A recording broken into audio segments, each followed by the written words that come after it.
김경래 최강 시사.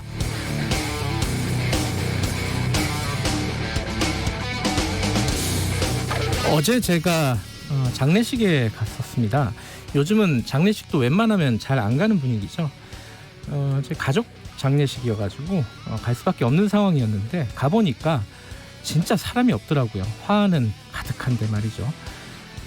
고인의 자녀 중 한 명은 미국에서 귀국을 했는데 코로나 음성이 나왔지만 자가격리 중이라 임종도 보지 못하고 장례식장에도 나올 수 없었습니다. 몇 안 되는 문상객들도 너무나 확실한 거리두기를 하고 있어서 조금 외로운 느낌? 이런 느낌도 들었습니다. 조용히 육개장에 밥을 말아먹고 꾸역꾸역 입에 넣고 돌아왔습니다. 요즘 드라마나 영화 같은 걸 보면요, 사람들이 바글바글 모여가지고 춤추거나 축제를 하거나 이런 모습이 나오면 그렇게 낯설 수가 없습니다.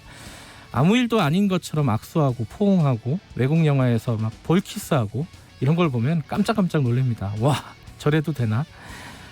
우린 저렇게 살았었구나. 금요일 오늘 같은 날에는 삼겹살에 소주 한잔 하면서 왁자지껄 떠들고 2차로 을지로 골목에서 수백 명의 인파 속에서 노가리를 안주 삼아서 500한 잔 부딪혀야 사는 맛이 느껴졌잖아요. 그 소중한 일상을 회복하기 위해서 우리가 이렇게 발버둥을 치는 거 아니겠습니까? 2.5단계 강화된 거리두기가 진행된 이번 주에 보면은 코로나의 태풍에 의사들 파업에 복장 터지는 전광훈 씨의 개변에 끊이지 않는 정치권의 가시돋친 언설, 의혹, 논란, 논쟁, 이 9월 한 달도 참 독할 것 같습니다. 오늘 정치 쪽 이야기를 오프닝으로 다 썼다가 지워버렸습니다. 금요일이라 이 말씀을 드리고 시작하고 싶었습니다. 일주일 고생하셨고요. 우리 꽤 잘하고 있습니다. 9월 4일 금요일 김경래의 최강시사 시작합니다.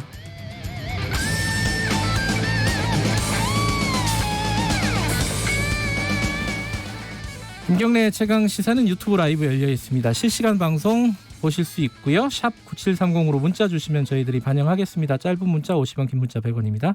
스마트폰 콩 이용하셔도 좋고요. 오늘 1부에서는요. 미래통합당이 여러 가지로 좀 바뀌고 있죠. 당명도 바뀌었고 김종인 비대위 체제가 100일이 막 지났습니다. 관련 소식 국민의당 김수민 홍보본부장과 얘기 나눠보고요. 2부에서는 한국판 뉴딜 펀드를 조성한다고요? 이게 좀 궁금하신 분들이 있을 겁니다. 기획재정부 김용범 1차관과 함께 얘기 나눠봅니다.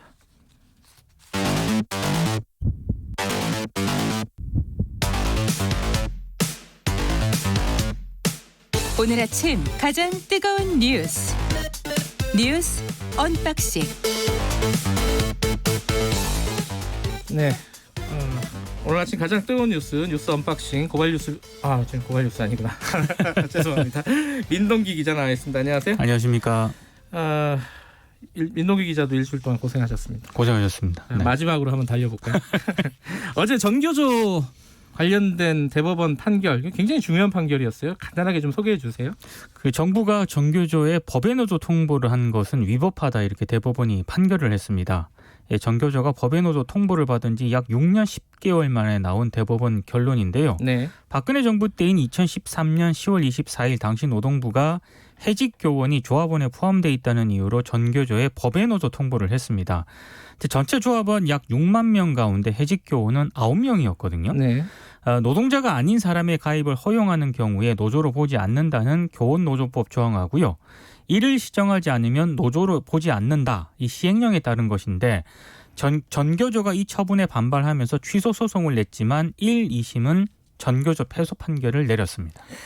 이게 이제 요지가 뭐예요? 1, 2심은 어쨌든 전교조가 패소했는데 이제 3심 대법원에서는 손을 들어준 거잖아요. 그러니까 노동 3권과 같은 헌법상 보장되는 시민의 기본권 있지 않습니까? 네. 이 기본권을 제한하는 법의 노조 통보는 법률의 근거가 분명해야 되는데 네. 당시 법의 노조 통보가 제도화되는 과정을 보면 분명한 법률의 근거가 없다는 게 대법원의 판단입니다. 네. 그러니까 특히 이제 행정관청이 노조를 해산할 수 있게 하는 노조법 조항이 국회의 법 개정으로 폐지가 됐거든요. 네. 그런데도 불구하고 정부가 시행령에 법의 노조 통보 제도를 규정을 해서 사실상 노조 해상 명령 제도를 부활시켰다는 건데요. 네. 이거는 여러 가지로 좀 법적으로도 문제가 있다는 게 대법원 판단입니다. 7년을 끌어와서 결국은 정교조가 합법적인 노조 지위를 얻게 되는 계기가 마련됐는데 그러니까 참 길었습니다. 법의 노조 통보 아니다. 예. 이 한마디를 듣기 위해서 7년 정도가 걸린 겁니다. 이제 박근혜 정부 때 시작된 일인데 당시에 이 재판과 관련해서요. 그 사법농단, 재판 거래 뭐 이거하고도 좀 말이 많지 않았습니까? 그러니까 법원행정처가 2014년 12월에 전교조 관련 문건을 하나 작성을 하거든요. 네. 이 문건을 보면은 서울고등법원의 효력정지 인용 결정 이후에 당시 청와대가 크게 불만을 표시하였다는 후문이 있다. 이런 부분이 있습니다. 그게 이제 이 본안 소송하기 전에 가처분에서 그렇습니다. 사실상 정교조가 이겼거든요. 그때 이제 예. 그 재판장이 누구였냐면 예. 민중기 김명수 재판장이었는데 김명수 지금 재판장은 지금 대법원장이고요. 예. 민중기 재판장은 서울중앙지법원장입니다. 예. 근데 이 두 재판장이 전교조의 법의 노조 효력을 정지하고 위헌 법률 심판을 제청하면서 제동을 걸었었거든요. 예. 그러니까 여기에 대해서 당시 박근혜 정부 청와대가 불만을 표시했다는 겁니다. 예. 그리고 문건을 보면 본안 사건은 시간적 여유를 가지고 처리하는 것이 바람직하고 법원 정기 인사에서 해당 재판장 교체 가능성이 높다 이런 내용도 적혀 있는데 네. 실제로 2심 재판장이 바뀌게 되고요. 예. 2016년 1월 항소심 재판부는 전교조 패소 판결을 내놓게 됩니다. 이 좀 법적으로도 그렇고 이게 왜 이렇게 7년 동안 끌 수밖에 없었는지 네. 이건 직접 당사자인 정교조 위원장과 함께 저희들이 3부에서 인터뷰를 좀 해보겠습니다. 그럼 이제 바로 정교조가 합법노조 지위를 다시 되찾게 되는 건가요? 그러니까 당장은 바뀌지 않고요. 예. 파기환송심 재판이 진행이 되지 않겠습니까? 하나 더 거쳐야 되는군요. 근데 전교조가 이제 이 법의 노조 통보 처분의 효력을 정지해 달라고 신청을 하고 재판부가 이걸 받아들이면 그때 합법 노조가 될 수가 있습니다. 네. 정교조에서는 민주주의의 승리다 이렇게 평가를 했는데 네. 그 의미에 대해서 아까 말씀드렸듯이 3부에서 좀 짚어보겠습니다. 코로나 얘기 잠깐 해볼까요? 그 국회가 또 임시적으로 그러니까 일부가 또 셧다운 됐었어요. 그게 그렇습니다. 왜 그런 거였죠? 국민의힘 사무처 직원이 어제 코로나19 확진 판정을 받았기 때문인데요. 네. 지난달 26일 그 더불어민주당 출입 기자가 확진 판정을 받았잖아요. 네. 8일 만에 국회에서 두 번째 확진자가 발생을 했습니다. 네. 그리고 이 확진자와 간접 접촉한 이낙연 더불어민주당 대표는 자가격리 해제 사흘 만에 다시 이제 자택 대기에 들어간 그런 상황이고요. 예. 모든 국회 일정이 취소되거나 연기가 되긴 했습니다만 그 이종배 국민의힘 정책위 의장 같은 경우에는 확진자와 같은 사무실에서 근무를 했거든요. 근데 확진 소식이 전해진 뒤에 검사를 받고 자가격리 중이었는데 오늘 음성 판정이 나왔다고 합니다. 그리고 이종배 정책위 의장과 접촉한 김종인 비상대책위원장이나 주호영 원내대표 등도 어제 오후 일정을 모두 취소하고 귀가를 했는데 네. 향후 일정에 대해서는 지금 논의를 하고 있는 것으로 전해지고 있습니다. 뭐 이제 다 풀려나겠네요. 그렇죠. 네. 이낙연 대표도 이제 이종배 정책위 의장하고 주먹 악수를 그렇죠. 해가지고 했죠. 예. 문재인 대통령도 여기에 또 N차 위험 자로 이렇게 분류가 된 거잖아요. 그러니까 그죠? 이낙연 대표하고 또 어제 오찬을 또 가졌거든요. 이종배 정책의장이 이낙연 대표랑 접촉을 했었고 예. 이낙연 대표가 문재인 대통령하고 접촉이 있어가지고 예. 그래서 이제 어제 비대면 업무 상태로 공개 전환을 했는데요. 네. 아마 이것도 오늘 중으로 좀 풀리지 않을까 이렇게 예상을 하고 있습니다. 대통령까지 위험했네요, 사실. 그죠? 굉장히 위험했죠. 아찔한 상황이었는데 다행입니다. 네. 이종배 정책위의장이 음성 판정을 받아가지고 그렇습니다. 심정을 듣고 싶네요. 김종인 비대위원장이죠. 비대위원장이 국민의힘 기자 간담회를 열었는데 어떤 내용이 있었어요? 어제 이제 국회에서 비대면 온라인 방식으로 기자회견을 했거든요. 취임 100일 기자회견이었죠. 네. 예. 근데 그 기자회견에서 안철수 국민의당 대표에 관한 질문이 4번이나 나왔습니다. 좀 짜증을 내시더라고요. 좀 불쾌했었던 것 같아요. 네. 그래서 아니 국민의힘 기자회견인데 왜 안철수 씨에 대한 질문을 많이 하는지 이해가 가지 않는다 이렇게 얘기를 했고요. 안철수 대표가 어떤 생각을 갖고 정치활동을 하는지 알지도 못하고 네. 알 필요도 없다 이렇게 좀 불만을 좀 나타냈습니다. 내 얘기해라. 왜 자꾸 안철수 그렇죠. 얘기를 하냐. 그 얘기인 것 같습니다. 예. 뭐 연대설 연대 완전히 선을 그었다고 볼 수도 있는 건가요? 그러니까 김정인 위원장의 화법이 참 어려워서 어제는 해야 할지. 조금 직설적으로 얘기를 한 것 같습니다. 예. 그러니까 국민의힘에 들어와서 후보가 되는 게 유리하다고 판단하는 분들이 있다면 우리 당에 입당하라 이렇게 얘기를 했거든요. 들어와라. 그러니까 들어와라 이런 얘기인 것 같습니다. 우리 뭐 당대당 뭐 합당 이런 거 생각 안 하고 있다. 그렇습니다. 예. 하고 싶으면 들어와라. 네. 다만 이제 당 일각에서 반발하는 목소리가 좀 나왔는데요. 예. 장제원 의원이 자신의 페이스북에 아니 반문 진영 전체가 연대도 힘이 모자랄 판에 갈라치고 선 긋고 문을 걸어 잠근다면 국민의 힘이 아니라 끼리끼리의 힘으로 전락할 것이다. 또 이렇게 비판을 또 하기도 했습니다. 본인 당의 이름을 본인이 패러디하는 이런 상황이고. 의료계 파업 얘기 좀 해보면은 지금 뭔가 협상이 진행이 되고 있고 의료계 쪽에서는 움직임이 좀 활발한 것 같아요. 어디까지 간 거죠? 그러니까 어제 정부 여당과의 협상을 위한 단일안을 마련을 했습니다. 네. 그리고 7일로 예고된 3차 전국 의사 집단 휴진을 배수진으로 정부 여당과 좀 최종 담판을 짓겠다 이런 의도인 것으로 분석이 되고 있는데요. 일단 의사협회는 젊은 의사들의 요구를 많이 수용을 했고 네. 그 내용을 반영해서 단일안을 도출했다고 밝혔습니다만 네. 어떤 내용을 담았는지는 공개를 하지 않았습니다. 그러니까 합의안이 마련이 됐기 때문에 정부 여당과의 협상 테이블도 곧 차려질 것으로 보이는데요. 향후 정부와 국회로 이원화된 창구를 통해 협상이 이루어질 가능성이 높은 것 같습니다. 그러니까 네. 공공의대 설립이라든가 지역의사제 같은 경우에는 입법 사항이기 때문에 이제 국회에서 여야가 함께 참여한 가운데 논의가 진행이 될 것 같고요. 한방 첩약 급여화 그리고 비대면 진료 관련 내용은 이제 정부가 또 상대가 되어야 되지 않겠습니까? 네. 의정 협의체가 별도로 가동이 될 가능성이 높습니다. 한방첩약은 이제 시범 사업이고, 그렇죠. 비대면 진료 같은 경우는 약간 공감대가 있는 것 같더라고요. 그렇습니다. 두 부분은 큰 쟁점이 아닐 것 같은데 증원 문제하고 공공의대 문제인데 이게 좀 뭔가 바뀐 게 있어야지 협상이 가능할 텐데. 네. 원래는 7일부터 다시 이제 의협에서 집단 휴진에 들어가겠다는 거 아니에요, 그죠? 이거는 그거는 어떻게 되는 거예요? 계속 유지를 하겠다는 입장이고요. 일단 계획에는 변화가 없지만 일단 7일 이전까지는 최대한 적극적으로 성실하게 대화에 임하겠다는 게 의사협회의 입장인데 네. 근데 지금 반발도 나오고 있습니다. 특히 보건의료노조가 대표적인데요. 정부 여당과 의료계의 협상을 중단하라 이렇게 어제 요구를 했고요. 이 환자와 시민사회가 논의 과정에서 빠졌기 때문에 이건 네. 밀실 야합 시도다 이렇게 비판을 했습니다. 특히 의사들의 집단 휴진을 막는다는 명분으로 최소한의 의료개혁 정책이 일방적으로 후퇴하는 것은 문제다. 또 이렇게 지적을 하기도 했습니다. 그러니까 이게 의료 정책이 의사하고 정부만 지금 얘기하는 게 맞냐? 환자도 있고, 사실 국민도 그것도 있고, 그렇죠. 예, 간호사도 있고, 뭐 다 굉장히 많은데 이해 당사자들이 그렇습니다. 둘이서 이렇게 밀실 협상을 하냐 이런 게 이제 시민단체들의 주장이죠. 그렇습니다. 뉴스 언박싱은 여기까지 듣죠.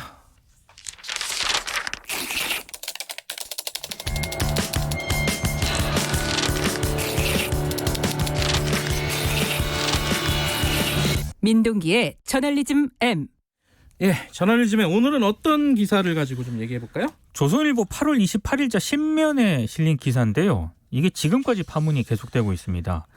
조국 전 장관의 딸인 조민 씨가 연세대 세브란스 병원 피부과에 일방적으로 찾아와서 의사고시 이후에 인턴을 하고 싶다 이렇게 말했다는 그런 내용인데 이 기사는 초판, 그러니까 일부 지역에 배달되는 그런 신문에 실렸다가 최종판에서는 삭제가 됐고요. 네. 근데 조민 씨가 조선일보 기자들을 상대로 형사 고소를 하는 등 파문은 좀 지속이 되고 있습니다. 오늘 이 사안에 대해서 얘기를 좀 해보고자 합니다. 일단 뭐 모르시는 분들도 있으니까 이 기사가 어떤 내용인지 좀 간략하게 짚어보죠.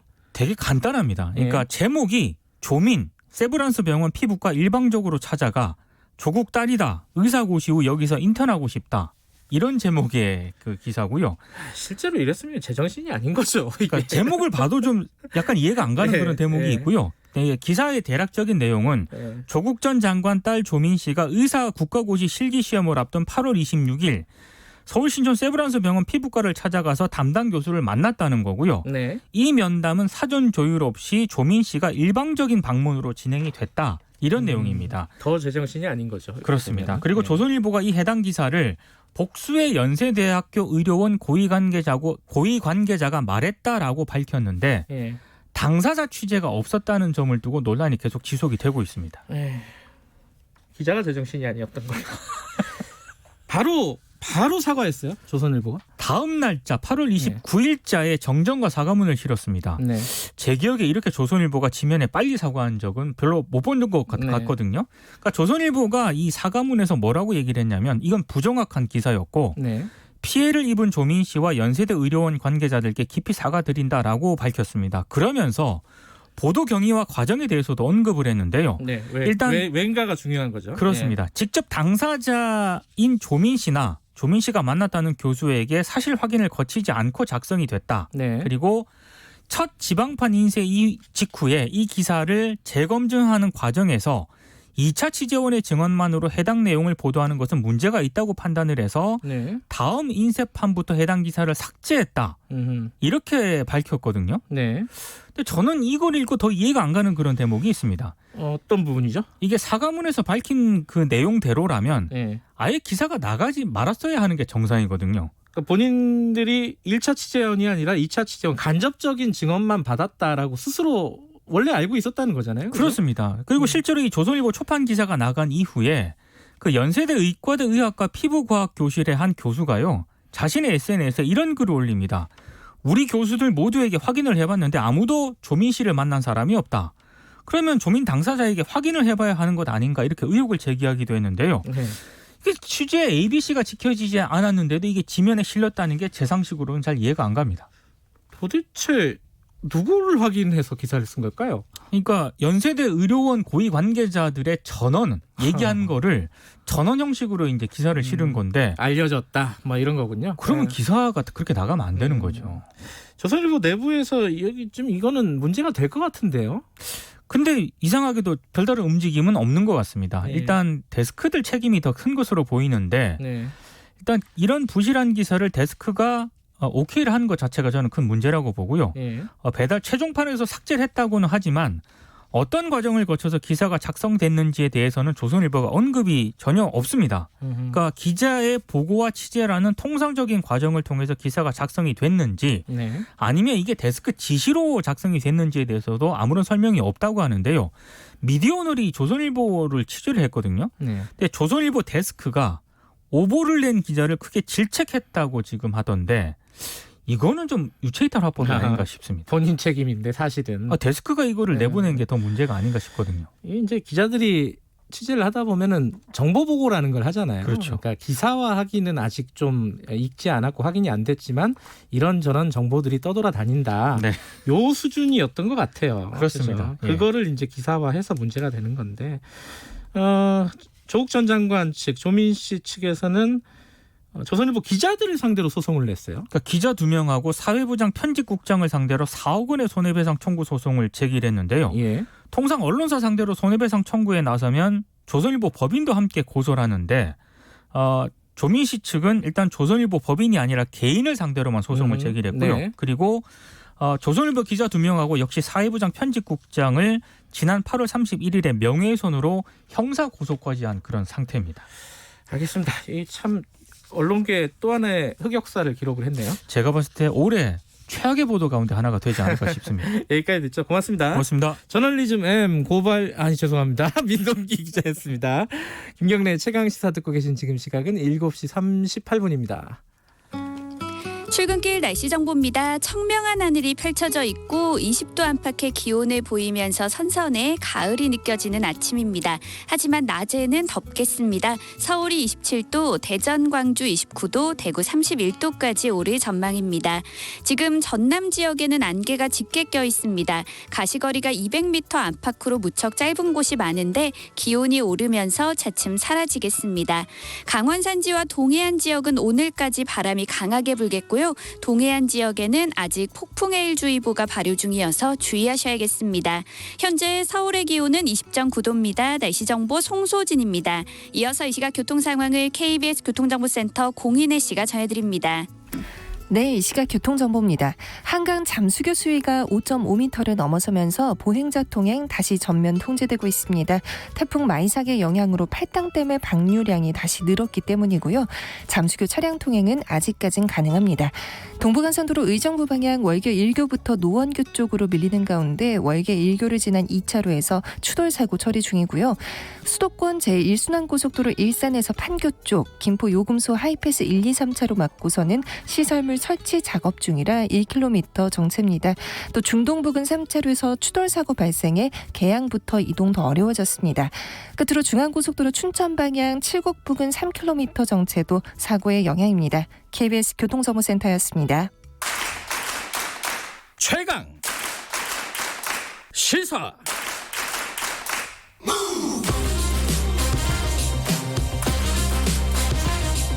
지금 여러분께서는 김경래 기자의 최강 시사를 듣고 계십니다.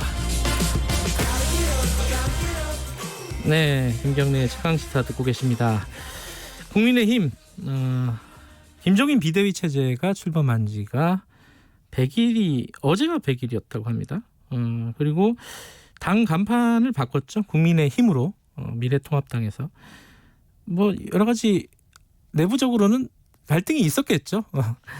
이 당 쇄신 작업 책임지고 있는 분과 얘기 좀 나눠보겠습니다. 국민의힘 김수민 홍보본부장 연결되어 있습니다. 안녕하세요. 네, 안녕하십니까. 예, 정책위 의장께서 이 음성이 나와서 다행이에요. 너무 천만 다행입니다. 지금 일정이 그럼 오늘부터는 본격적으로 시작이 되나요? 그건 아닐 것 같고요. 예. 일단은 뭐 자가격리를 조금 더 며칠 해야 된다는 의견들이 있어서 일단 저희 당 사무국은 오늘은 다 전원 집에서 자택근무하고 있고요. 예. 조금 더 상황을 며칠 봐야 될 것 같습니다. 지금 김수민 본부장께서도 댁에 계신 거군요. 네. 그렇구나. 이게 아쉽네요. 스튜디오에 모셨어야 되는데. 네, 알겠습니다. 국민의힘 이제 며칠 됐잖아요. 오늘 이틀째입니다. 좀 입에 익으신가요 이제? 조금 더 익어야 될 것 같은데요. 그래요? 네. 미래통합당보다는 어감이 좋은 것 같기도 하고 어떻습니까? 이제 실제로 결정할 때의 논의 과정이 있고 시행이 되고 나서 평가들이 나오잖아요. 여기저기서. 네네. 평가들이 어때요? 이 국민의힘 이제 옷으로 설명을 하면은 네. 옷도 왜 그냥 보기에 이쁜 옷이 있고 입었을 때 아주 괜찮은 옷들이 있잖아요. 예. 이 국민의힘이라는 당명은 그냥 봤을 때 들었을 때보다 입으로 말했을 때 그리고 어떤 기사에 얹었을 때 굉장히 운영의 묘가 굉장히 좋은 이름이라고 생각이 들어요. 운영의 묘요? 운영의 묘? 예. 운영의 묘. 예를 들어서 어떤 의원의 이름을 이 당 이름 뒤에 붙인다고 치면 예. 국민의힘 주호영 의원 이렇게 돼버리니까 듣기에 국민들께 들으시기에 조금 더 정말 마음적으로 좀 힘이 되는 정치를 하겠구나라는 생각을 하게 하는 이름이다라고 생각합니다. 하긴 이게 지금 저도 국민의힘 김수민 본부장 이렇게 부르니까 그런 느낌이 들긴 하네요. 이게 의도적인 건가요? 그것까지 생각하신 거예요? 여러 가지를 고민했습니다. 다 이렇게 생각을 하고 하시는 거구나. 로고는 언제 만듭니까? 이게 이 국민의힘으로 바뀌었다라는 기사를 보면은 이 페이스북에 국민의힘 그 디자인된 거 있잖아요. 구름 하늘 위에 국민의힘이 쫙 나타나는 그 사진들을 많이 올려놨던데 이거는 아직 임시인 거죠? 네, 가항이고요. 예. 한 9월 둘째 주에서 셋째 주 정도까지 디자인 로고나 색깔 같은 거 조금 마무리하려고 일정을 잡아보고 있는데요. 네. 로고 색깔 이게 아마 사람들이 가장 이제 밀접하게 보는 거기 때문에 관심이 있을 텐데 어떤 부분에 좀 신경을 쓰고 계세요? 그 부분은? 일단 가장 중요한 게 색깔일 텐데요. 예. 아주 많은 지점에서 사람들과 소통하는 부분은 어쨌든 색깔이 될 테니까 그 색이 뭐 단색 이제까지 전례대로 좀 단색으로 가냐 아니면 조금 더 변칙적으로 우리가 이제 형태를 좀 파괴할 수 있느냐라는 부분에 지점 고민이 있습니다. 그 지점에서 김종인 비대위원장께서 숙제를 하나 주셨어요. 어떤 숙제요? 말씀을 하시면서 앞으로의 정치인이나 지도자가 다양성이라는 것을 모르는 분은 그 그 자리에 있어서 안 된다. 음. 색깔이 됐던 아니면 심볼이 됐던 이 이름을 짓기 전에도 이름이 됐던 다양성이라는 기치를 반드시 녹여줬으면 좋겠다라고 말씀을 하셨고 네. 그런 부분에서 색깔도 조금 뭐 두세 가지로 혼용할 수 있는 방법이 있는지 여러 가지를 두고 조금 고민해보고 있습니다. 김수민 본부장께서는 어떤 색깔을 선호하십니까? 개인적으로는? 디자인을 전문으로 하시니까 개인적으로는 어떤 이게 당과 상관없이 저 개인적으로는 흰색을 좋아하는데요. 흰색이요? 네. 네. 흰색은 그 무소속의 색이어서 네. 네, 정당의 색깔로 선택을 할 수가 사실상 조금 어려운 상황이고요. 네. 근데 이게 색깔이라는 게 제한이 돼 있잖아요. 그렇죠. 물론 이제 조금씩 농도라든가 채도라든가 이런 차이는 있겠지만은 네. 기본적으로 사람들 눈에 들어오는 색깔은 저 빨간색이냐, 파란색이냐, 뭐 하얀색이냐, 까만색이냐 이런 거잖아요. 네, 맞습니다. 그게 다 한 번씩 돌려가면서 썼단 말이에요. 다른 당도 그렇고 이 뭐 미래통합당 전신들도 다 이렇게 색깔들을 돌려가면서 썼는데 네. 그 중에 또 선택을 해야 되는 게 이게 고민일 것 같아요. 그렇죠. 어차피 디자인이라는 거는 네. 새로운 걸 만드는 게 아니고 익숙한 걸 낯설게 하는 작업을 디자인이라고 하기 때문에 네. 저희가 어떤 빨간색을 다시 쓰는 일이 있어도 예. 그 빨간색 기존의 어떤 되게 이념적으로 경도되어 있는 느낌 말고 네. 조금 더 새로운 그 탈이념적인 지평을 열 수 있는 그 새로운 느낌을 줄 수 있게 하는 좀 방법을 고민을 해보고 있는 터여서 굉장히 좀 어렵네요. 근데 이제 그 약간 삐딱하게 보는 시각 이런 말씀을 좀 드리면은 네. 이 국민의힘이 영어로는 피플 파워 파티잖아요. 그죠? 네, 맞습니다. 국민의힘 피플 파워. 근데 피플 파워 그러면은 보통 미국의 뭐 흑인 인권 운동이라든가 우리 같으면은 뭐 민중항쟁, 뭐 60항쟁이라든가 뭐 최근에 박근혜 전 대통령 탄핵이라든가 이런 걸 이제 피플 파워라고 많이 부르잖아요. 네. 근데 그게 미래통합당, 그러니까 지금 국민의힘의 색깔과 맞는 장명인가? 조금 남의 이름을 갖고 온 거 아니냐 이런 느낌도 좀 든다고 얘기하는 사람이 있어요. 그런 말씀 해주신 분들 계십니다. 예. 국민과 이 힘이라는 단어가 예. 과연 전례적으로 보수의 단어였냐. 네. 그렇게 치면 이제 진보 진영의 상징의 단어였던 적이 굉장히 많은데 그렇죠. 이 부분에서 우리 당의 정체성을 어떻게 표현할 거냐라고 말씀해 주신 분들이 굉장히 많아요. 네. 그런데 저는 어떻게 생각을 하냐면 네. 그 국민이라는 단어 아니면 그 힘이라는 단어 자체가 그 자체를 봤을 때 이전에 그 단어를 어떤 좌파 진영의 상징이다라고 굳이 어떤 이념과 결부시켜서 상징화시키는 것은 이제는 조금 유효 기간이 지났다라고 생각을 하고요. 네. 그 단어가 앞으로 어떠한 시대 가치를 통해서 미래의 가치를 함양할 것인가에 대해서는 우리가 앞으로 만들어 나가면 되는 거라고 생각을 하고요. 예. 지금 어차피 당명도 그렇고 정관도 그렇고 우리 당에서 만들어낼 수 있는 굉장히 그 경제에서의 아주 많은 용기를 낸 혁신적인 결과물들이거든요. 네. 그런 점에서 지금 우리 당에 필요한 것은 종단이 아니고 행단이고 행단을 넘어서 그 종횡무진, 우리에게 표현돼서 그 종횡무진의 자세가 아닌가라고 생각을 합니다. 그 김수민 본부장 예전에 한 인터뷰를 보니까요. 네. 이 본부장을 맡고 나서 이 미래통합당, 그 당시는 미래통합당이었으니까요. 네. 그 당의 고정된 이미지를 좀 바꾸고 싶다.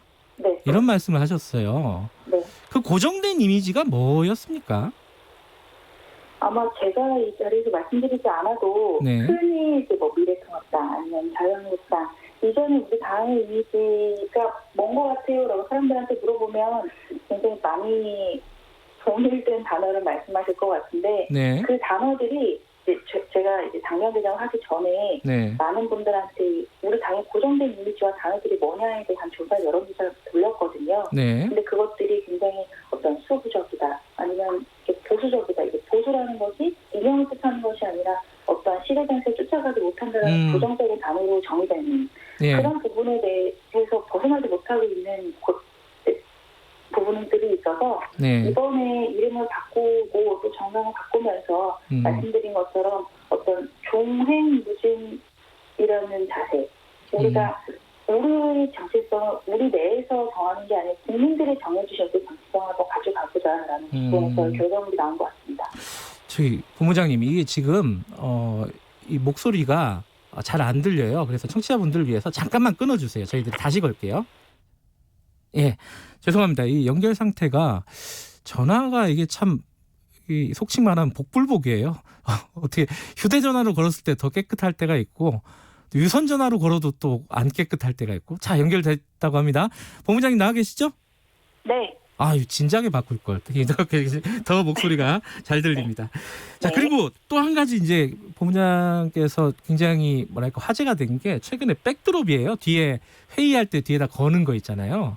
네. 거기 문구를 보면은 굉장히 뭐랄까 참신하다고 할까? 귀에 쏙쏙 들어오는 뭐 그런 말들입니다. 예컨대 그렇게 해도 안 떨어져요. 뭐 부동산 이런 것들을 거셨잖아요. 그죠? 네.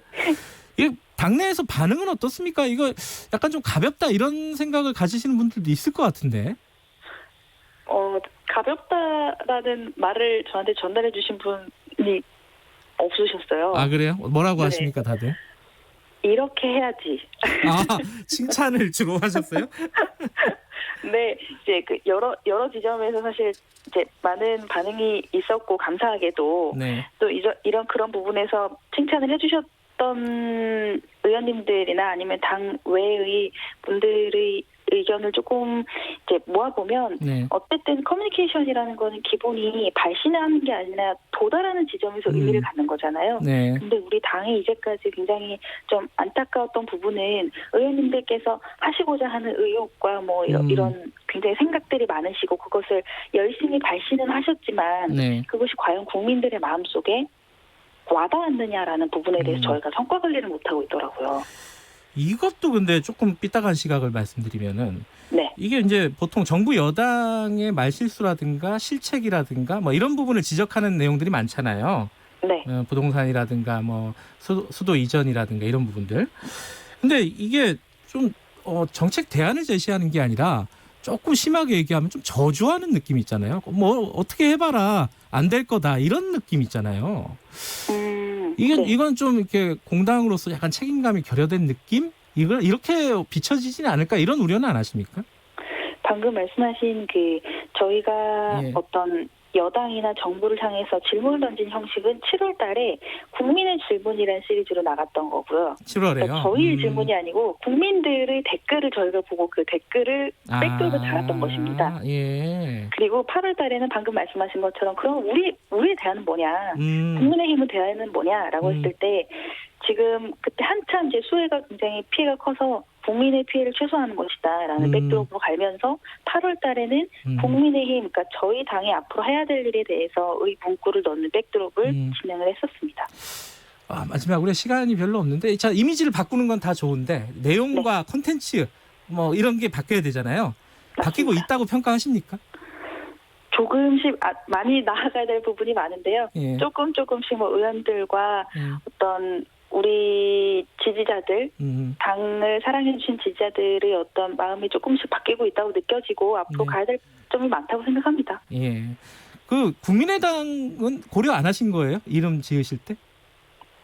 전혀 생각 안 하셨습니까? 여기랑 좀 문제가 될 수도 있다? 혹은 여기를 배려해서 좀 만들고 싶다? 이러는 거? 기본적으로 정치인의 마음을 뛰게 하는 거는 국민이 되어야 되고요. 예. 그런 부분에서 이제 뭐 비록 유사성이 있다라는 이야기는 이제 공감을 안 하는 것은 아니지만 우리가 어떤 차별화된 정치적 활동을 하는 부분에서는 충분히 저희가 이제 차별 좀 만들어 나갈 수 있다고 생각합니다. 알겠습니다. 고맙습니다. 네. 아까 전화가 잠깐 끊어져갖고 조금 짧았네요. 예, 아쉽습니다. 여기까지 듣겠습니다. 네, 감사합니다. 네, 국민의힘 김수민 홍보본부장이었습니다.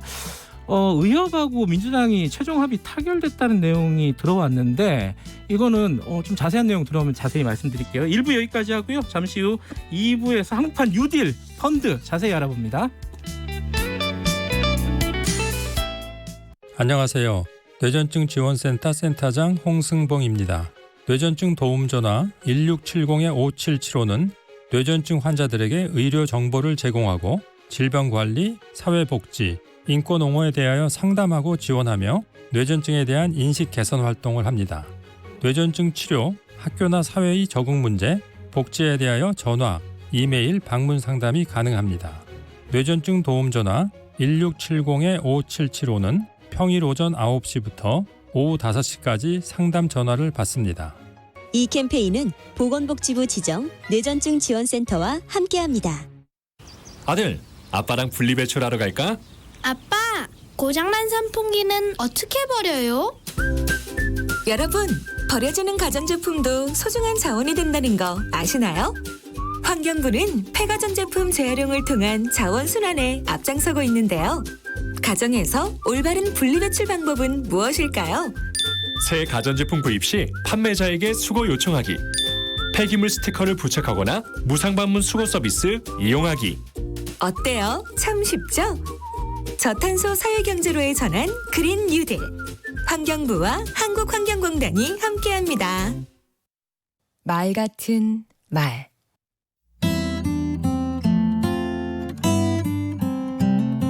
안녕하세요. 강원국입니다. 우리 애가 어떻게 하면 말을 잘할 수 있나요? 이런 질문을 하는 학부모님들이 있습니다. 그러면 저는 이렇게 대답합니다. 그냥 잘 들어주세요. 말을 가르칠 순 없다고 생각합니다. 잘 들어주는 게 중요합니다. 그러면 아이는 본대로, 들은 대로, 느낀 대로 말합니다. 말이 안 되는 소리를 해도 인내심을 갖고 들어줘야 합니다. 그러면 스스로 잘하게 됩니다. 제발 어떻게 말해보라고 주문하지 말았으면 좋겠습니다. 네 생각과 의견이 뭔지, 그것을 통해 무엇을 배웠고 어떤 교훈을 얻었는지 말하라고 강요하지 않았으면 합니다. 말은 물과 같습니다. 어른은 아이에게 말의 바다가 되어야 한다고 생각합니다. 모든 것을 다 받아주는 바다가 있는 한 강물은 바다로 가는 것을 포기하지 않습니다. 굳이 뭔가를 해야겠다면 질문을 해주세요. 말은 두 가지 훈련이 필요합니다. 길게 말하는 것과 짧게 말하는 것이요. 하고 싶은 얘기를 한마디로 하면 무엇인지 물어서 짧게 말하는 연습을 시키시고요. 그래서 어떻게 됐는지 꼬리에 꼬리를 물고 질문해서 길게 말하는 훈련을 시킬 수 있습니다. 이를 바탕으로 자기만의 말하는 방식을 스스로 찾도록 해야 합니다. 부모님은 아이가 못하는 것보다는 잘하는 것을 더 잘할 수 있게 칭찬하고 북돋아주면 됩니다. 모든 걸 잘해야 한다는 전제 위에서 아이를 가르치려 들면 장점보다는 빈틈이 보이고 칭찬보다는 지적을 많이 하게 됩니다. 결과적으로 아이는 주눅이 들어서 말하는 것에 대해 두려움을 갖게 되죠. 아이들이 하고 싶은 말을 하도록 해야 합니다. 무엇에 관해 말해보라고 하지 않고 내가 하고 싶은 얘기가 뭐냐고 물어야 합니다. 60 가까이 살아온 저도 무엇에 대해 말하라고 하면 머릿속이 하얘집니다. 어른이 돼서도 못하는 걸 아이에게 시켜서는 안 되겠지요. 강원국의 말 같은 말이었습니다.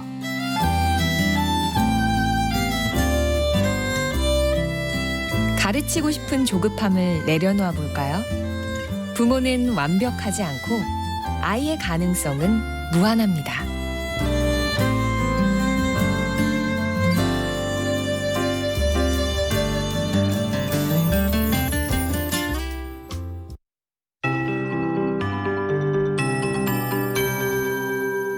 KBS 58분 날씨.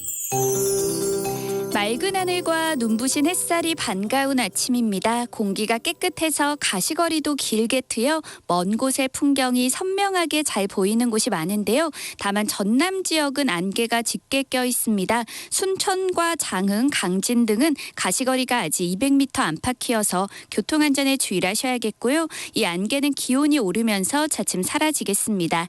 지금은 선선하지만 낮에는 덥겠습니다. 서울이 27도, 강릉, 대전, 광주, 부산, 제주 29도, 대구 31도 등으로 어제보다 2, 3도 정도 높겠습니다. 앞으로는 이렇게 아침 기온은 20도 안팎을 보이며 선선하겠고 낮에는 30도 안팎까지 올라 일교차가 점점 크게 벌어지겠습니다. 강원 산지와 동해안 지역은 오늘까지 바람이 강하게 불겠고요. 동해안에는 아직 폭풍해일주의보가 발효 중이어서 주의하셔야겠습니다. 토요일인 내일은 전국이 대체로 맑다가 차차 흐려지겠고 일요일부터 화요일 사이에는 태풍의 영향으로 전국에 강한 비바람이 예상됩니다. 10호 태풍 하이선이 지금 일본 오키나와 부근 해상에서 북상 중이고 다음 주 월요일 아침 제주도 동쪽 해상을 지나 낮에는 경남 남해안에 상륙할 가능성이 높은 상태입니다. 현재 서울의 기온은 21.3도, 습도는 78%입니다. KBS 58분 날씨 송소진입니다.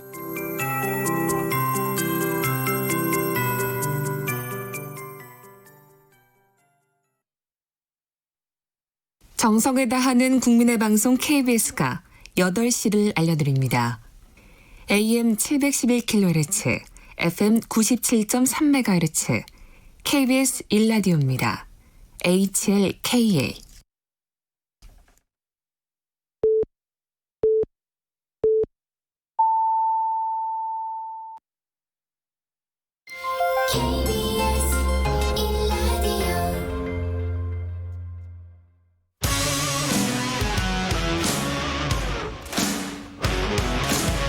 뉴스타파 기자 김경래 최강 시사.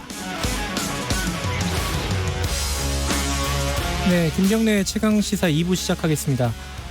의료계 집단 휴진 관련해 가지고 속보가 계속 들어오고 있는데 지금까지 들어온 얘기로는 일단은 합의에 도달을 했다. 정부 그리고 더불어민주당 의사단체, 구체적으로는 의협이 중심이 되겠죠. 의사협회.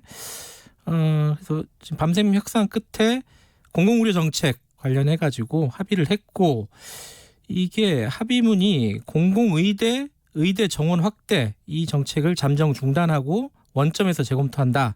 그리고 집단 휴진은 종료한다. 이런 내용이 담겨져 있을 거라고 지금 KBS 기사입니다. 지금 말씀드린 거는. 그래서 8시 반에 합의문을 민주당과 작성을 하고 의사협회가요. 그리고 9시 반에 정부와 합의문을 작성하겠다. 여기까지 지금 얘기가 들어와 있습니다. 뭐 다행이라면 다행일 수도 있고 의사들의 요구를 상당 부분 받아들였다. 지금까지 내용으로 보면요. 이렇게 평가할 수도 있겠네요. 뭐 자세한 소식 들어오면 나중에 다시 한번 알려드리고요. 어제 그 한국판 뉴딜 전략회의 그 주제를 문재인 대통령이 하고 여러 가지 발표가 있었습니다. 그중에 우리가 딱 그 관심이 가는 게 펀드예요. 일단은 이게 국민들도 투자할 수 있는 펀드라 그러는데 이게 이제 원래는 이자를 3% 수익률을 보장하고 원금을 보장하는 내용이 처음에는 나왔었는데 그거는 안 된다. 이게 지금 규정상 안 되고 대신에 정부가 일정 정도 손실이 나면은 그걸 떠안는 형태. 여기에 대해서 이제 세금으로 그러면은 손실을 보전해 주는 거냐 뭐 이런 비판도 있는 것 같고요. 그런 형태가 되는 것 같습니다. 이게 이제 지금 한국판 뉴딜 이 정책이 어떤 마중물이 될 수 있는 건지 이런 얘기 궁금한 얘기들이 많으니까 기획재정부 김용범 제1차관하고 얘기 좀 나눠볼게요. 연결돼 있습니다. 차관님 안녕하세요. 네, 안녕하십니까. 네, 일단요 궁금한 게 이게 저 같은 일반 국민들도 투자할 수 있는 거예요? 그렇습니다. 그 뭐 제한 없습니까? 뭐 몇백만 원 이상, 몇천만 원 이상 이런 없습니다. 2억 이하만. 2억 이하 그 제한이 있군요. 물론 이제 세제 혜택을 기대하지 않으시면 더 많이 해도 되는데 세제 혜택은 2억 이하까지 됩니다. 그래요? 예전에 그 소부장 펀드라고 해갖고 소재, 부품, 장비 산업 관련된 펀드 만들었고 거기에 문재인 대통령이 투자했잖아요. 네네. 그 수익률 얼마나 나왔어요? 50% 이상으로 그렇게 보도가 되고 있습니다. 너무 높은 거 아니에요? 그건 뭐 그 아이템도 그렇고 최근에 또 주가 흐름도 괜찮았고. 예. 이번에도 그런 수익률을 기대해도 되는 겁니까?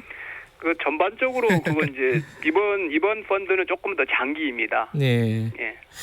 장기라 그러면 몇 년을 잡아야 되는 거예요? 장기라 그러면은 이제 뭐 5년, 10년도 있지만 그래도 한 2년, 3년 정도는 기본적으로 생각하셔야 될 것 같습니다. 확정은 안 됐고요. 아직 기간이나 이런 것들이. 상품이 아직 안 나왔으니까.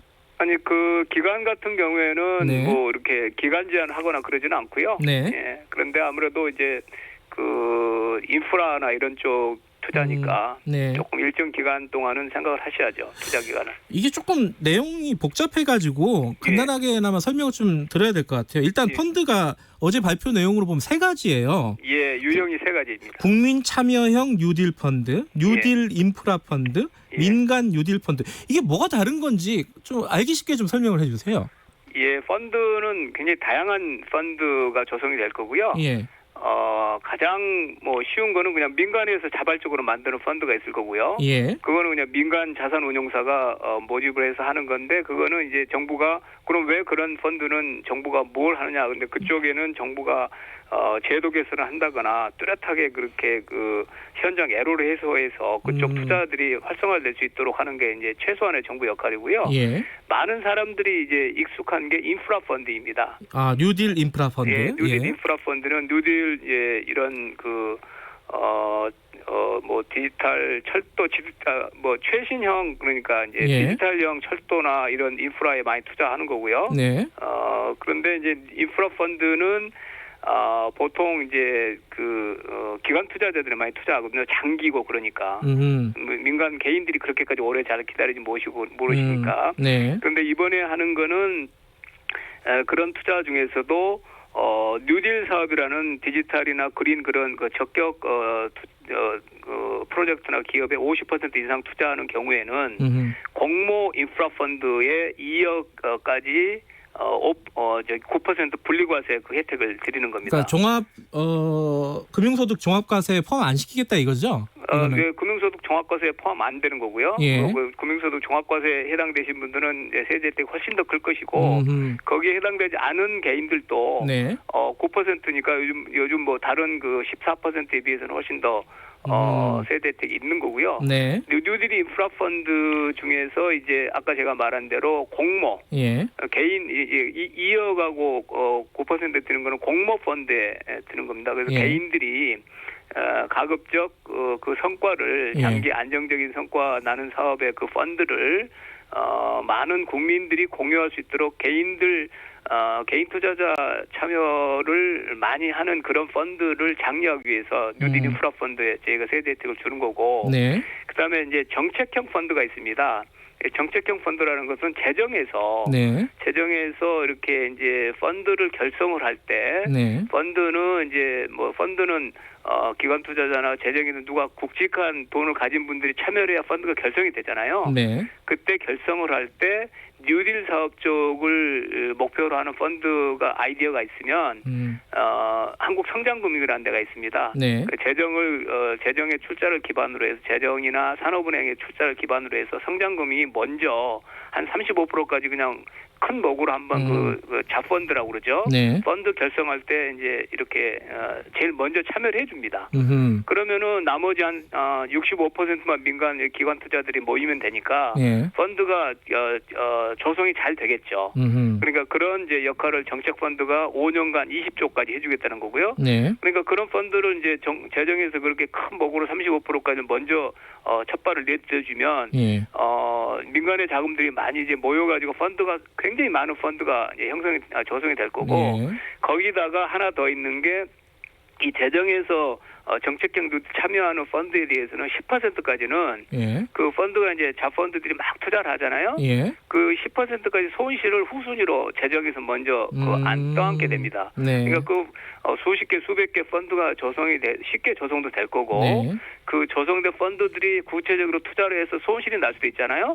손실이 나면 10%까지는 정부 재정과 산은에서 출자한 목에서 먼저 이제 손실을 떠안기 때문에 뭐 투자라는 거 10% 손실이 날 수도 있지만 이게 이제 프로젝트고 뭐 디지털이고 요즘에 이제 이런 인프라나 이런 데 투자하기 때문에 손실이 뭐 저희는 그렇게까지 뭐 이런 일반적인 주식 사는 것과 좀 다르기 때문에 손실이 그게 안정적으로 설계할 수 있다고 보지만 그래도 만에 하나 손실이 나더라도 그 손실이 10%를 넘지 않으면은 재정과 산원이 투자한 게 먼저 이제 손실을 안 하니까 일반 투자자들은 훨씬 더 안전하게 보호가 되는 겁니다. 그러니까 뭐 쉽게 말하면 뉴딜 인프라 펀드는 세제 혜택을 주겠다 이거고 국민 참여형 뉴딜 펀드는 손실을 한 10%까지는 정부가 책임지겠다 이런 거잖아요. 그리고 이제 그 펀드 결성할 때 35%까지는 먼저 정부가 제일 먼저 큰 목으로 투자를 해서 펀드 결성을 용이하게 해주는 겁니다. 그래도 이제 불안전 판매가 되면 안 되니까 10%가 넘어가면은 손실은 개인이 지는 거죠, 그죠? 그렇습니다. 그 부분은 좀 유념해서 보셔야 될 것 같고. 근데 이게 그 전에도요. 예를 들어 뭐 박근혜 정부 때도 통일펀드 이런 이름이 있었고, 이명박 정부 때는 녹색펀드 이런 게 있어요. 이거랑 다른 게 뭐예요? 많은 차이가 있고요. 통일펀드는 그냥 그 사안 자체가 지극히 한정적인 것이고, 그리고 이제 녹색 같은 경우에도 그 시기에는 2010년대 초반에 그때는 녹색이라는 것에 대해서 조금 그 인식도 좀 낮았고, 그리고 그 투자할 수 있는 대상을 인증제로 해서 아주 어렵게 만들어놨습니다. 그래서 사실 인증받은 데가 뭐 20-30군데밖에 안 될 정도로. 근데 이번에는 디지털 뉴딜과 이제 그린 뉴딜인데요. 디지털 뉴딜은 디지털 전환은 지금 뭐 비대면이나 뭐 이런 그 디지털 전환은 정말 빛의 속도로 일어나고 있잖아요. 그리고 사실 뉴딜 프로젝트가 아니더라도 디지털 뉴딜은 뭐 지금 뭐 어떤 그 인터넷이나 5G나 이런 것들은 굉장히 많은 그 투자가 일어나고 있는 거고, 그린도 사실은 지금은 기후 변화 이런 투자들이 신재생에는 우리나라가 좀 늦은 편이지. 다른 나라에서는 뭐 기후 변화 투자 이런 것이 지금 아주 제일 적기에 지금 일어나고 있는 거고요. 그다음에 뭐 잘 아시겠지만 일반 그 대규모 지금 펀드들도 ESG라고 그래가지고 환경이나 지속 가능한 발전이나 좋은 지배 구조나 뭐 사회적 가치나 뭐 이런 그 저희 가치 투자를 하는 쪽을 스스로 지금 투자자들이 요구를 하고 있습니다. 그래서 이번에 이제 디지털이나 뉴딜 같은, 특히 그 그린 뉴딜 같은 게 그런 그 쪽이 맞거든요. 그래서 시대적 흐름에 맞는 그런 그 설정을 돼 있고, 그 다음에 디지털과 그린 뉴딜 그 프로젝트나 사업이 상당히 넓게 지금은 그 다 허용이 되기 때문에 투자 기회는 훨씬 더 크고, 이전 것과는 뭐 비교할 수 없을 정도로 지금 뭐 저는 저기 분위기는 괜찮다고 봅니다. 근데 이걸 만든 이게 대규모로 재정을 투입해서 만드는 이유가 유동성 흡수 때문에 그렇습니까? 시중에 돈이 너무 많으니까 이쪽으로 좀 생산적인 곳으로 돌려보겠다, 이런 취지예요? 목적이 정확하게 뭐예요? 기본적으로는 여기 디지털 전환이라는 것이 일어나고 있잖아요. 지금 뭐 팬데믹으로 더 전환이 가속화됐지만 그거는 이미 이제 누구도 거역할 수 없는 흐름이 되고 있고, 그린 뉴딜 같은 경우는 조금 우리가 늦었지만 그 기후 변화나 이런 쪽에 대한 대응이 더 시급하게 우리가 빨리 좀 그 따라잡아야 되고요. 그래서 그런 데 대한 투자가 대규모로 일어나는 것은 장기인데, 그거는 사회적으로도 우리 뭐 잠재 성장률 높이거나 외부 효과를 우리가 좀 더 이렇게 외부 효과가 있는 투자를 장려할 필요가 있는 거죠. 그게 첫 번째고, 두 번째는 시중 유동성이 이렇게 뭐 단기나 이런 쪽에 너무 집중돼 있다는 것도 하나의 작은 그 동기가 됩니다. 그걸 뭐 장기 생산적이고 사회 가치가 있는 투자 쪽으로 많이 대규모 투자가 필요한 쪽으로 자금이 순환될 필요도 있는 거고, 세 번째는 그런 그 안정적이고 수익성 있는 사업 기회가 많을 텐데, 그럴 때 일반 국민들이 쉽게 또 참여할 수 있는, 그래서 그 이익 성과를 공유할 수 있는 그런 기회를 제공해, 이런 세 가지 목적이 있습니다. 이게 부동산 시장을 좀 안정화시키기 위해서 그쪽에 많이 몰려있는 자금을 좀 돌리기 위한 목적도 있는 거죠? 아니, 그러니까 아까 말한 대로 시중 유동성이 특정 부분에 단기적으로 너무 이렇게 몰리는 현상을 조금 이렇게 차분하게 장기 투자 쪽으로 돌릴 필요는 있는 거죠. 근데 그게 어느 정도로 기대를 하고 계십니까? 그 움직이는 규모를? 아까 말씀드린 대로 재정에서 정책형 펀드가 그것만 해도 한 20조 되잖아요. 재정에서 한 5년간 7조 해주고, 그다음에 민간에서 매칭하면 20조 되고, 그다음에 인프라 펀드도 세제택 주고, 그다음에 민간에서 자발적으로 만드는 요즘에 BBIG라고 그러잖아요. 배터리, 바이오, 인터넷, 그다음에 게임, 그래가지고 그쪽이 많이 지금 그 주가가 많이 오르고 있는데요. 그런 펀드들이 자발적으로도 많이 생길 거거든요.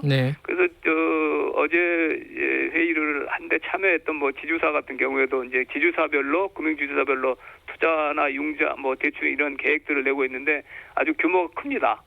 그래서 지금 정부가 정책형 펀드라는 것과 그다음에 산은이나 이런 뭐 기업은행 무슨 그런 그 정책금융기관들이 정책금융기관들의 목표는 대체적으로 뚜렷하잖아요. 정책금융기관들은 구체적으로 할 수 있으니까 그게 한 80조 됩니다.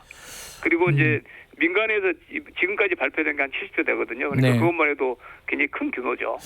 근데 이제 지금 구체적으로 근데 그 펀드들이 어느 기업에 뭐 예컨대 이제 뭐 사람들이 많이 하는 네이버, 카카오 뭐 이런 데 투자를 하는 건지 어디에 투자를 하는 건지 이런 것들은 아직 뭐 구체적으로 나온 건 아니죠? 아니 저희 이제 그 세제 혜택이 주어지기 때문에 그 세제 혜택을 받을 수 있는 쪽을 지금 저희가 법이나 시행령에 이제 규정 작업을 하고 있는데요.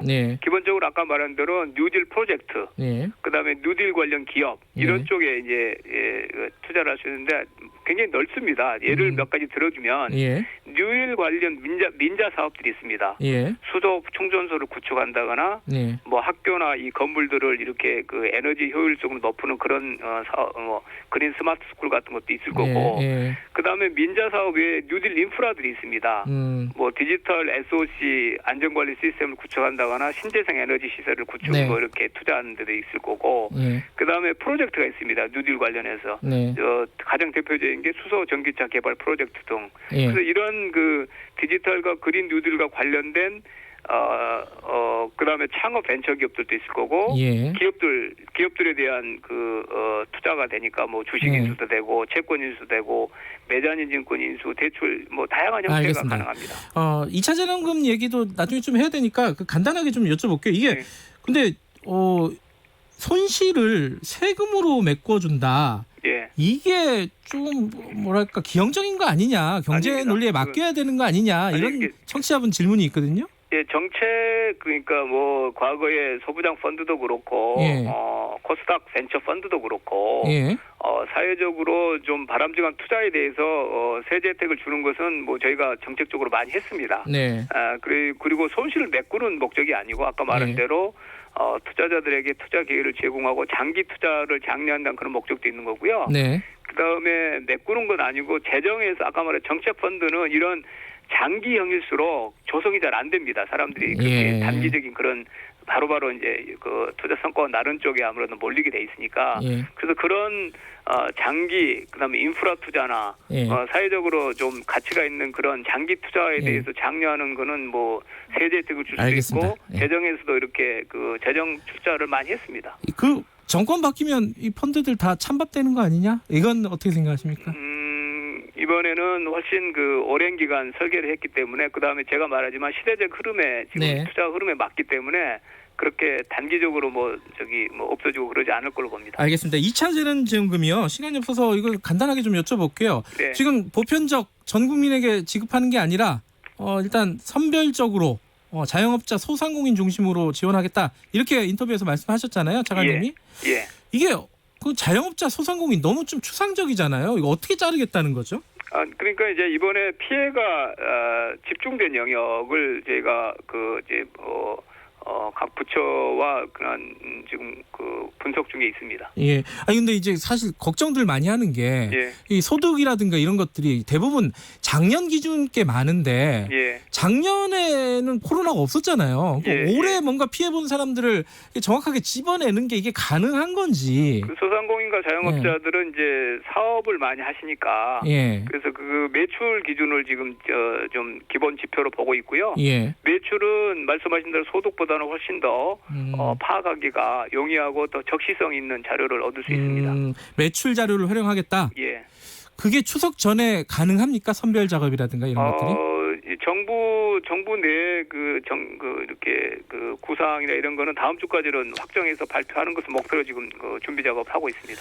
지금 매출은 근데 자영업자잖아요. 근데 예컨대 비정규직이라든가 특수고용직이라든가 이 사회적인 약자 계층은 어떻게 선별을 할 수가 있죠? 이건? 그건 이제 여기 자영업자나 소상공인들을 대상으로 이제 매출을 하는 거고요. 기타 또 피해를 보는 계층이나 그룹은 다양하니까 그 그룹에 맞는 매출 하나만 보는 건 아니고요. 그 유형에 맞는 그런 맞춤형으로 지원할 수 있는 방안들을 이렇게 여러 프로그램을 나눠서 지금 지금 논의 중에 있습니다. 다음 주에 발표하신다고요? 목표는 그렇습니다. 그래요. 그럼 다음 주에 발표하고 시간이 많지가 않네요. 추석 전에 지급을 만약에 하려고 한다면은 그죠? 필요한 하려면 또 국회 논의도 필요한 거고요. 예. 네, 그래서 뭐 그래도 이제 방안이나 이런 그 구체적 프로그램들은 가급적 내주까지는 그 확정해서 발표할 목표로 지금 작업을 하고 있습니다. 알겠습니다. 여기까지 듣죠. 고맙습니다. 예, 감사합니다. 기획재정부 김용범 제1차관이었습니다. 공정하고 깊이 있게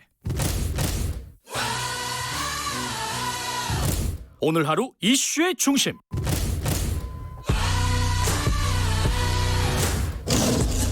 김경래의 최강 시사.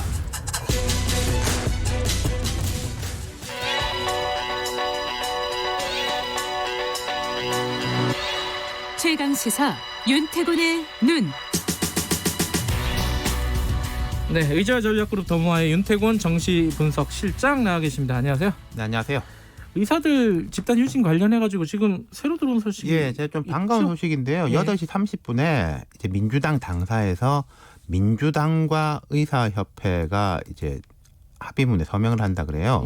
그리고 오후에는 아마도 정부하고 이제 의사협회가 하는 것 같은데, 그 뭐 개요를 말씀드리자면은 지금 현재 그 논란이 되고 있는 정책들은 중단한다. 코로나19 이후에 그 의정협의체에서 모든 가능성을 열어놓고 협의한다.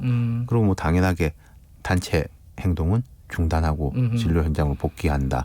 뭐 이런 식입니다. 물론 이런 것이 이제 합의문이 이제 끝까지 가는지 안 가는지 조금 봐야 되지만은 지금 분위기상으로 볼 때는 뭐 좀 가닥이 잡힌 거 아닌가 그런 느낌이 듭니다. 주말을 안 넘기고 이렇게 된 게 뭐 다행이죠. 그 이후에 계속 기사들이 쏟아질 테니까 한번 추가 기사 보시고요. 8시 30분이면 10분밖에 안 남았으니까 이제 문화는 확정이 다 돼 있겠네요. 그렇죠? 뭐 이게 그게 중요한지 안 중요한지는 잘 모르겠지만은 이 뭐랄까 철회 그죠? 원점에서 재검토 이걸 넣느냐 마느냐 뭐 이거 같은 말들이 많았는데. 그러니까 이 문구를 제가 지금 보니까 철회라는 단어는 안 들어갔는데 내용적으로 보면은 좀 뭐 그런 것 같아요. 이게 서로 간에 이제 명분이랄까 그런 게 있지 않습니까? 그러니까 지금 이제 뭐 이것도 집단 행동에 대해서도 뭐 전공이 집단 행동이다, 집단 휴진이다, 파업이다, 뭐 부르는 사람들이 다 제각각이에요. 맞아요. 뭐 어디다 방점을 찍고 싶어 하는지인데 오늘로 15일째거든요. 벌써 15일 됐어요. 그러니까 이제 경과를 조금 짚어보면은 제가 지난주에도 비슷한 이야기를 한 것 같은데 통상적으로 의사 이른바 기득권층 집단 행동에 대해서 여론이 아주 안 좋아요. 근데 이번은 생각보다 덜 안 좋았다. 생각보다는. 그러니까 확 기울어지지가 않았다. 뭐 보면은 한 6대4, 5.5대 4.5.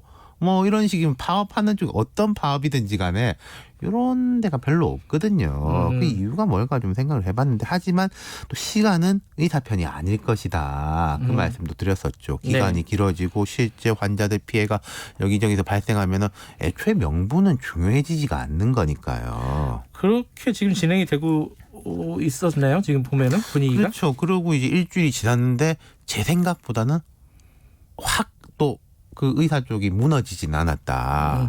그러니까 뭐 전공의들이 완강히 버틴 데다가 교수들도 뭐 힘을 싣고 뭐 이렇게 됐는데 이건 앞으로 많은 사람들이 분석이 있을 거예요. 왜 이랬을까?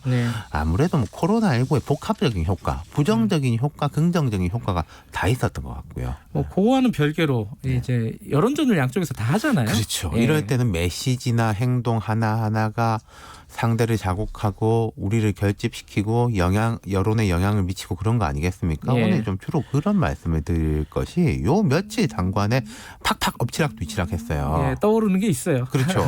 초기부터 짚어보면 정부 쪽에서 나온 것 중에 부정적이었던 게 공공의대 입학에 도지사가 추천한다. 그게 아니라 시민단체하고 협의체를 꾸려가지고 한다. 뭐 이런 것들. 나중엔 다 이제 부인을 했지만은 어쨌든 그건 정부가 내놓은 거였으니까 복지부가.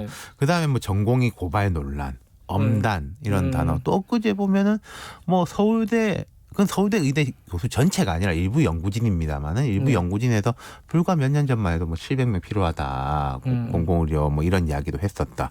이게 있었고 어제 그제 양쪽에서 다 하나씩이 있었던 거죠.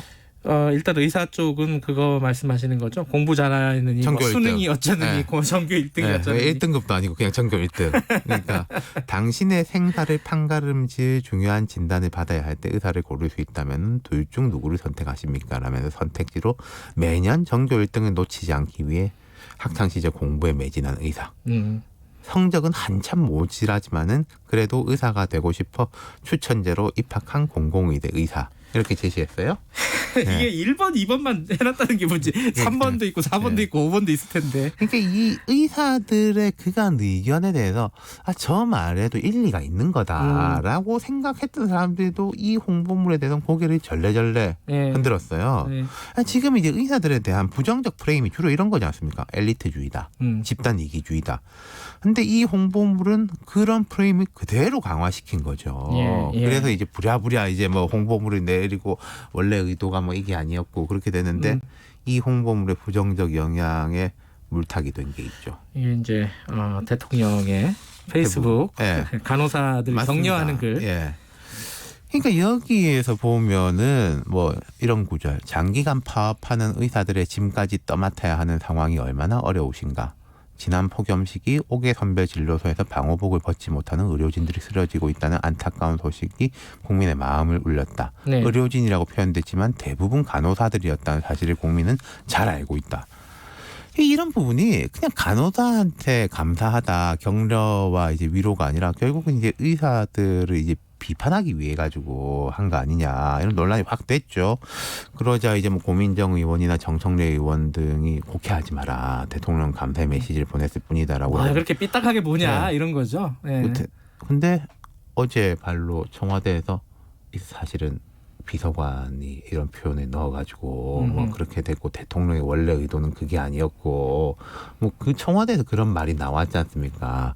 그러니까 의사 홍보물도 그렇고 뭐 대통령 글도 그렇지만은 이게 나의 의도도 중요하지만은 남이 어떻게 보느냐. 이거 밖에다 얘기하는 거잖아요. 혼자 쓰는 게 아니라. 이제 거기다 대놓고 내 마음이 원래는 뭐 그렇지가 않다라고 말을 해봤자 별로 소용이 없다. 특히 요즘 같은 이렇게 민감해 있는 상황에서는 그러니까 양쪽 다 오히려 이런 것들은 상대편에 도와주는 게 된 거죠. 전략적으로 봐도 이게 좀 손해보는 행동들 아니었나. 그러니까요.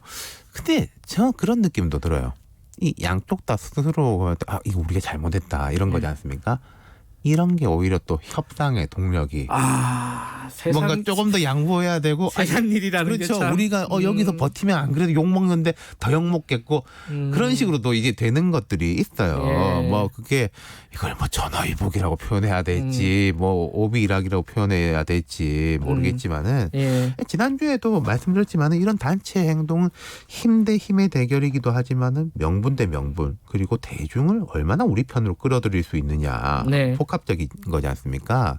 그러니까 우리가 흔히 이제 정치권을 보고 정치적이다 이러는데 이런 것들이 현실 정치보다 훨씬 더 정치적인 거예요. 그리고 예민하고 그렇죠. 관리하기가 쉽지가 않죠. 그리고 이제 이런 거는 사람들이 항상 화날 준비가 돼 있는 것들이 있거든요. 맞아요. 근데 그 화날 준비가 돼 있는데 확 불씨를 던져주는 거죠. 요번에 대통령 메시지 같은 경우는 뭐 직접 썼느니 뭐 비서관이 썼느니 이 얘기도 좀 논란이 됐어요. 그렇죠? 그게 통상적으로 저도 뭐 대통령 메시지는 알지만 이런 걸 좀 해봤는데 협의를 하죠. 그 이제 뭐 보스가 이런 것에 대한 핵심적인 걸로 해가지고 이런 걸 하겠다라고 하면 참모들이 좀 자료도 모으고 이렇게 해가지고 그럼 또 이제 최종적 컨펌을 받아가지고 올라가고 뭐 많이들 그런 식으로 될 겁니다. 대통령이 어떻게 그걸 일일이 다 한자 다 쓰겠어요. 국회의원들도 혼자 안 썼잖아요. 이게 말이 안 되는 건데 근데 예전에 이런 뭐 비슷한 시비가 붙었을 때 뭐 다 직접 쓰신다 뭐 이렇게 했다 그럼 뭐 지금 이건 뭐 어떻게 되는 거냐. 그러니까 이게 메시지가 한번 잘못 나가면은 엉뚱한 대로 불똥들이 막 튀는 거거든요. 그러니까 이걸 이제 교훈으로 삼아서 봐야 될 것이 청와대나 뭐 의협뿐만 아니라 다른 이해관계자들도 다 마찬가지입니다. 맞습니다. 교훈으로 삼아야죠. 여기까지 듣겠습니다. 고맙습니다. 감사합니다. 윤태곤 실장이었고요. 2부 여기까지고요. 잠시 후 3부에서 뵙겠습니다. 야야야, 내가 오늘 병원에서 진짜 신기한 걸 봤는데 사고로 다리가 부러졌다는 사람이 아무도 없을 때 이렇게 펄짝거리고 접촉사고 나서 뒷목 잡고 내리던 사람이 모퉁이 돌자마자 이렇게 헤드뱅잉을 하는 거 있지. 뭐야? 기적 아니야? 기적이 아니라 사기입니다. 한 해 보험 사기로 인한 보험금 누수는 약 6조 원으로 전 국민의 손해로 이어집니다. 보험 사기로 보험금을 취득할 시 10년 이하의 징역 또는 5천만 원 이하의 벌금. 가볍게 생각하지 마세요. 보험 사기 반드시 잡힙니다. 이 캠페인은 경찰청, 금융감독원, 손해보험협회와 함께합니다.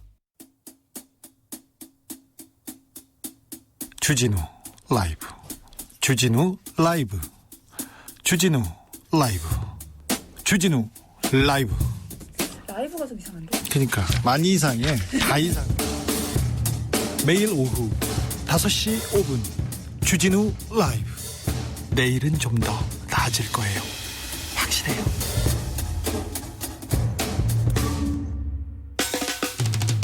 오태훈의 시사본부. 오태훈의 시사본부. 오태훈의 시사본부. 오태훈의 시사본부. 오태훈의 시사본부. 오태훈의 시사본부.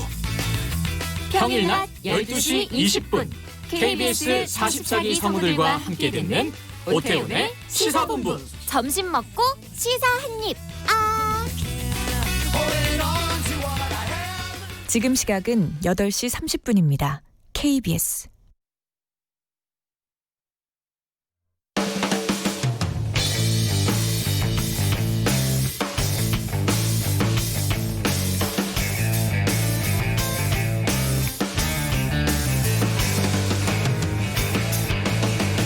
김경래의 최강 시사.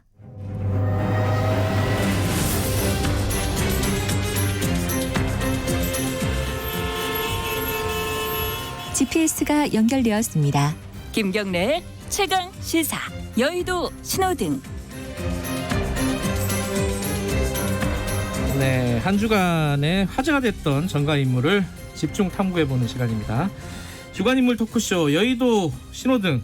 오늘도 두 분 나와 계십니다. 먼저 현근택 변호사님, 안녕하세요. 네, 안녕하세요. 그리고 김태현 변호사님, 안녕하세요. 네, 안녕하세요. 오늘 이게 한 분씩 들고 오셨는데 이렇게 높은 사람들 다들 들고 오셨어요. 오늘은 훈훈하게 가기로 했습니다. 이게 훈훈할까 과연? 저는 잘 모르겠는데요. 파란불이니까. 김태현 변호사님은 또 이렇게 약간 반대로 갖고 오셨네. 저는 이낙연 대표 파란불. 그러니까요. 네, 사실은 이게 비하인드 말씀드리면 우리 현근택 변호사님께서 김종인 비대위원장 파란불을 하셨다고 그러더라고요. 그 얘기 듣고. 그래서 저는 사실은 오늘 또 원래 추미애 장관 빨간불 해볼까 생각도 있었는데 추미애 장관은 하도 많이 해가지고 별로 많이 안 했어요. 그래도 많이 했어요. 빨간불을 한 두어 번 했을 거예요 아마. 네. 그래서 오늘까지 빨간 덕후도 아니고 제가 그래서 훈훈하게 그냥 양당의 상대당 대표의 앞날을 축하하는 의미에서 또 파란불을 급을 맞추셨구나. 네. 예. 현근택 변호사님은 말씀대로 김종인 비대위원장. 네네네. 파란불. 어쨌든 100일도 지났는데요. 어쨌든 좀 성공적으로 당내 장악을 잘 한 것 같고, 그다음에 안착도 잘 시킨 것 같고, 그런 면에서 파란불. 잠깐만, 누구부터 하죠? 누가 더 재밌지? 일단 여당부터 하죠. 여당이요? 네, 여당부터 하죠. 이낙연 대표 파란불. 근데 최근에 이낙연 대표가 파란불 할 게 뭐가 있었죠? 그래도 전당대회 됐으니 파란불이죠.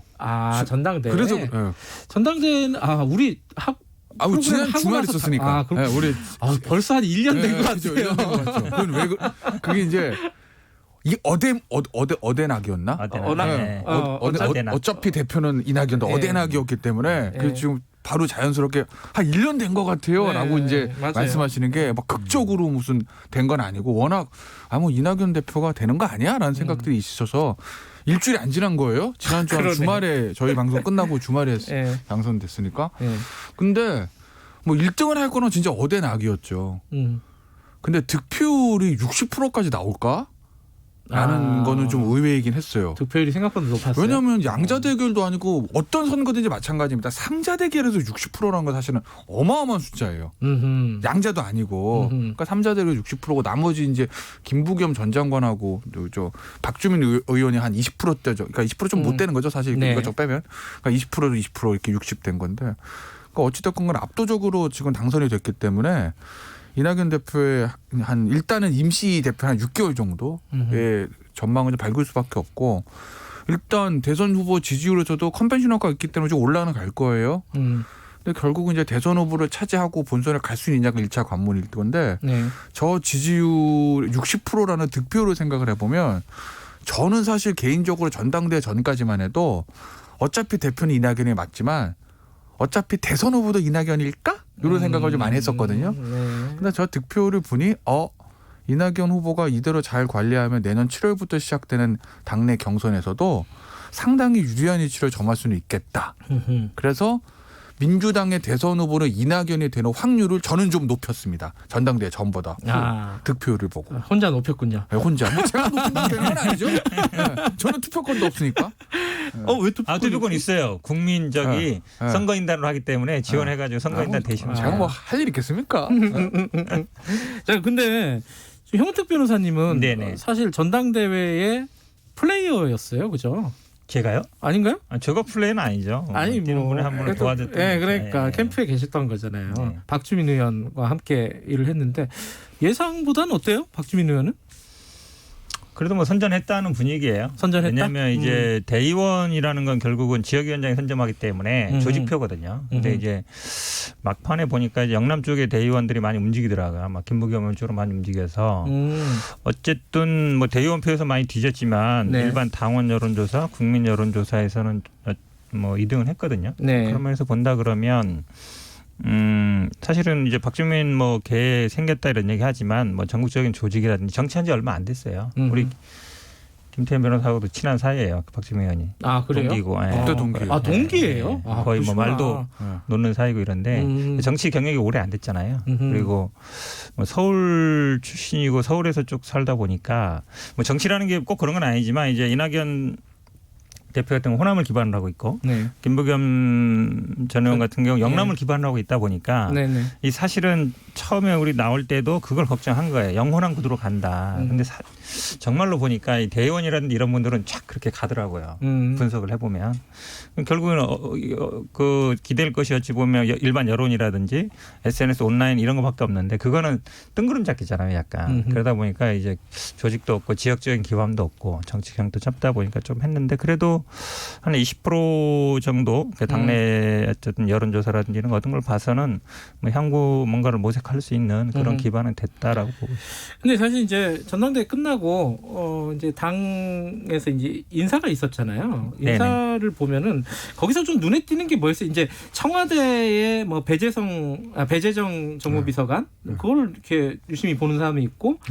또 24세 최고 박성민 최고위원을 이거 되게 파격이다 이렇게 보는 사람 뭐 인선 중에 하나만 좀 저는 이제 배재정 비서관은 이낙연 대표가 한 인사는 아니겠지만 어쨌든 배재정 정무비서관이 저 비서실장 오래 했잖아요. 총리 시절에. 이낙연 총리 시절. 네, 그렇죠. 그러니 아마 정무비서관에 배재정 비서관이 가 있는 거는 청와대와 어떤 정무적인 소통에 있어서 이낙연 대표한테 유리하게 좀 흘러갈 것 같고 당대표 인선에서 제가 보는 건 두 가지. 하나는 호남이 없다.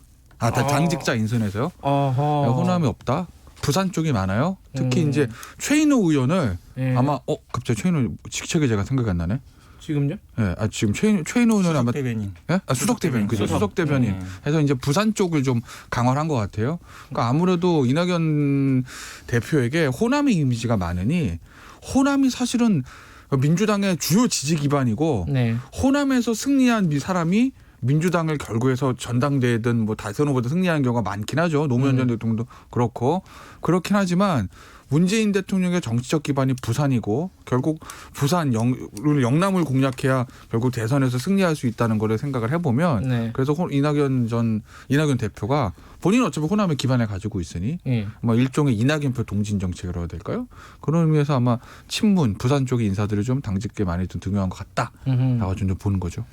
그거 하나만 보고 얘기 끝나는 것 같고요. 이제 사무총장 물론 박강원 사무총장이 뭐 지역구는 수원이지만 원래는 이제 호남 분이거든요. 전남 분이시고 이번에 아마 이제 뭐 오영훈 비서실장은 물론 제주 지역구입니다만 오영훈 비서실장이나 이제 박강원 사무총장이나 최인호 수석 대변인 이런 분들은 아마 캠프에서 다 역할을 했던 분들이에요. 말씀하신 것처럼 이제 박성민 최고위원 같은 경우는 청년 대변인이 했었는데. 이제 공개 오디션을 해서 아마 선출을 했어요. 아직 뭐 대학생이긴 하지만 저도 뭐 잘 아는 사이고 뭐 토론이나 이런 것도 해보고 우리 스피치 이런 것도 해보면 이렇게 토론 동아리 이런 걸 했다 하더라고요. 대학교에서. 그러다 보니까 굉장히 이제 정치적인 감각이라든지 토론이라든지 그게 굉장히 센스가 있어요. 저는 뭐 젊어서 파격적인 인사 이런 것보다는 오히려 당내에서 좀 검증을 거친 인사다 보는 게 맞다. 어제 인터뷰를 했거든요. 박서민 최고위원. 말씀을 잘해요. 네. 저 우리 당에서 어떤 일이 있었냐면 놀랬어요. 사실. 이게 토론 이런 거를 이제 학교를 개설했었어요. 네. 그럼 이제 주제를 하나 딱 주고 이제 1분 내 스피치 하는 걸 해봤거든요. 굉장히 잘해요. 잘하더라고요. 센스가 있군요. 센스가 있어요. 네. 자, 그러면은 이낙연 대표가 아까 이제 대권 얘기하셨는데 조금 더 점수를 더 줬다. 예전보다는. 이번에 이제 전당대회 이후에. 근데 그 얘기 하셨다면서요, 우리 작가분한테. 이낙연 대표는 이제 엄중함을 좀 버려야 한다. 아, 그거요? 네. 무슨 충고예요, 이거? 그건 이런 거죠. 그러니까 결국은 이제 가장 강력한 후보는 이재명 지사예요. 그렇죠. 이재명 지사보다 가지고 있는 강점은 뭐냐? 죄송합니다. 이낙연 대표가 당내 그래도 친문의 지지를 받고 있다라는 거. 그냥 당내 친문의 지지. 그걸 이제 이재명 지사는 민심으로 뚫고 가려고 그럴 거거든요. 왜냐하면 사실 생각을 해보세요. 만약에 문재인 대통령의 지지도가 대선 후보 결정될 까지 한 60%, 70%, 50% 넘게 가고 결국 대통령에 낙점하는 사람이 누굴 낙점하든지 가서 본선 가서 민주당 후보 이길 수 있다고 하게 되면 친문 당원들이 우리가 대통령을 결정할 수 있어라는 생각을 가지고 그 사람들이 지지하는 후보가 본선 가고 본선에 승리할 가능성이 높겠죠. 그런데 현실적으로 다음 대선이 지난번 대선에서 문재인 대통령이 좀 쉽게 승리했던 거 먹고 원사이드 게임이 될 거냐. 그렇게 보이지는 않거든요. 누가 될지는 알 수는 없죠. 굉장히 박빙의 승부일 거라고요. 그러면 당신보단 결국 민심에서 앞선 후보가 최종 후보로 될 가능성이 높다는 왜? 야, 우리가 후보 만들면 뭐해? 결국 본선 가서 이겨야 되는데 이게 당원들 머릿속에도 들어갈 수밖에 없는 거거든요. 그래서 아마 이재명 지사는 민심으로 당심을 뚫고 가려고 할 건데 그렇다고 보면 민심이 중요하다라고 보면 그러면 이낙연 당대표가 이재명 지사 비교했을 때 민심에서 밀리는 건 뭐냐? 엄중하네, 엄중한. 그러니까 뭐냐? 정치는 답을 내야 됩니다. 여러 이슈가 있고 아젠다를 설정하고 아젠다를 본인이 끌고 가고 각각 이슈에 대해서 명쾌한 답을 주고 거기에다 해결책을 내놓고 물론 그 답이 100% 정답은 아니죠. 모든 사람을 만족시킬 수 있는 건 아니니까. 근데 이제 이재명 대표 같은 경우에는 죄송합니다. 이재명 지사 같은 경우에는 모든 이슈에 대해서 본인들의 선제적인 답을 내놓고 논쟁을 즐기지는 않거든요. 근데 이낙연 대표는 사실 총리할 때도 보면 제일 많이 쓰는 게 엄중함. 상황을 엄중히 지켜보고 있습니다. 엄중하게. 또 상황을 엄중하게 지켜보다 상황 다 지나가잖아요. 그러니 이제는 본인이 공세적으로 모든 어젠다에 대해서 본인만의 철학을 가진 어떤 메시지라든지 정책 이런 답이 나와야 된다. 그게 나오지 않으면 이재명 지사와의 어떤 그 대선 경선 싸움에서 쉽지는 않을 거다. 그래서 제가 예전보다 대선 후보가 될 확률을 높였다고 말했지. 이낙연 대표가 그냥 대선 갈 겁니다라는 말은 아직은 저는 선뜻 나오진 않아요. 동의하세요? 동의하는 게요. 왜냐하면 사실 이번에 인선에 보면 보통 당대표 정무실장 이런 분들은 이제 당직자들이 하거든요. 그다음에 뭐 메시지 팀장도 보통 당직자들이 하는 경우가 많은데 이번 메시지 팀장은 언론사에 있던 분은 바로 임명했고 정무실장도 현역 의원을 임명하셨어요. 그런 경우가 많지 않거든요. 그래서 아마 이제 대선을 염두에 둔 포석이다. 결국은 메시지를 좀 간결하고 확실하게 내야 된다. 그러니까 이번에 아마 당심을 얻은 건 맞아요. 60% 얻었기 때문에.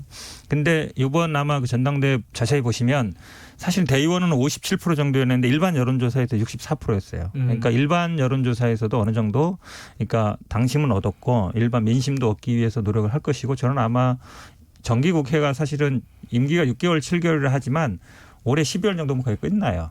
정기국회 3, 4개월 기간에 어느 정도 성과를 내야 되는데 이 기간에 제가 보기에 개혁적인 성과라든지 아니면 뭔가 확실한 메시지를 내려고 많이 노력할 것 같습니다. 알겠습니다. 김종인 위원장 얘기로 넘어가죠.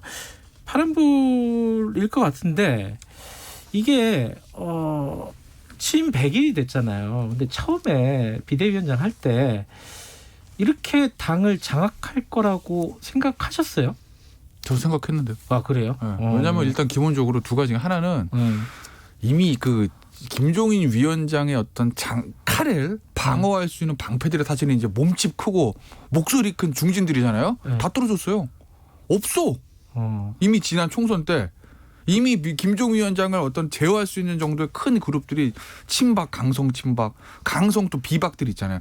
다 떨어지고 지금 국회에 남아있는 사람 자체가 얼마 안 되기 때문에 그리고 김종인 위원장의 어떤 정치력 그리고 사실은 이제 뭐 나이도 좀 많으시잖아요. 그렇죠. 그 한국 사회에서 또 연배라는 게 중요하니까 그 정치 경력과 정치력 그 연배에서 나오는 그 힘을 막아낼 수 있는 기득권을 가진 당내 세력이 있을까? 애초부터 시작자 전무했던 거죠. 그러니까 완전히 다른 거죠. 예를 들어서 뭐 이런 비교하면 저 예전에 김병준 비대위원장의 비대위는 크게 성공 거두지 못했어요.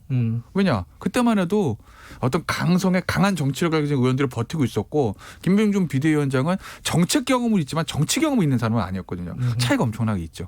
지금 현 김종인 비대위원장 체제와는.